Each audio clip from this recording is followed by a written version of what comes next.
Um, Magandang umaga po.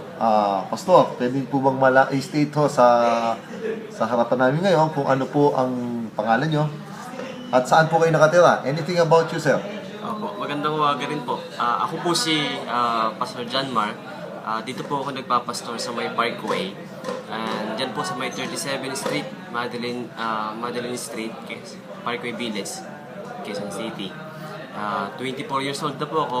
At So, nabalitaan ko po na kayo po ay nakatulong po sa inyo ang purple corn juice nung ito po'y inyong subukan nung kayo nagkasakit. Pwede niyo po bang ihayag sa amin ngayon kung ano po yung mga nangyari sa inyo po?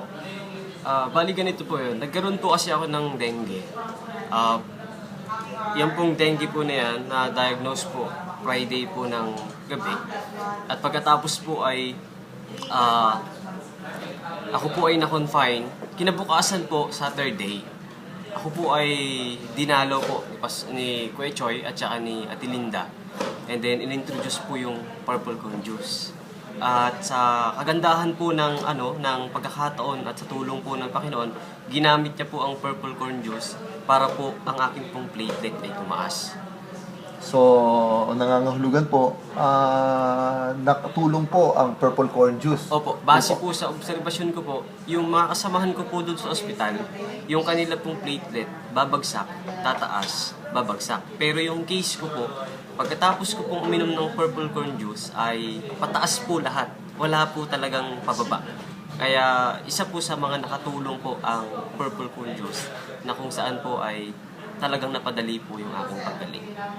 So, nangangahulugan po ba na ito po yung i-recommenda nyo as food supplement na maaaring makatulong sa karamdaman ng ibang tao?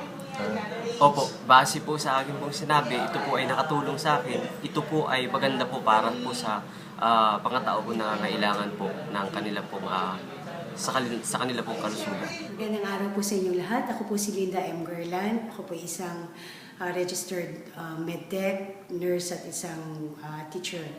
Ngayong araw po ito, ako po ay magbabahagi sa inyo ng aking karanasan tungkol sa pag-inom ng purple corn juice.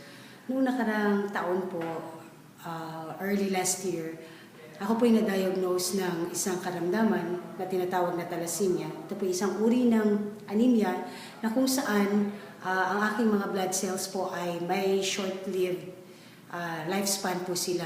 Dahil po sa ganung kondisyon, karaniwan po ako nakakaranas ng pagkahilo, sakit ng ulo at panghihina ng katawan. Kung minsan po ako po ay hindi makabangon sa higaan, mula sa higaan.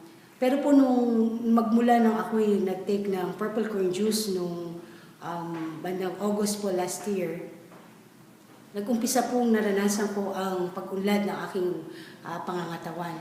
Lahat po na naranasan ko noong una na ako ay nahilo, masakit ang ulo at nanghihina, lahat po yun ay nawala. Kahit na po sa punto na kung minsan may mga araw na ako'y napupuyat, yung dati ko pong lakas noon na maghapon ay meron pong energy po ako hanggang maghapon.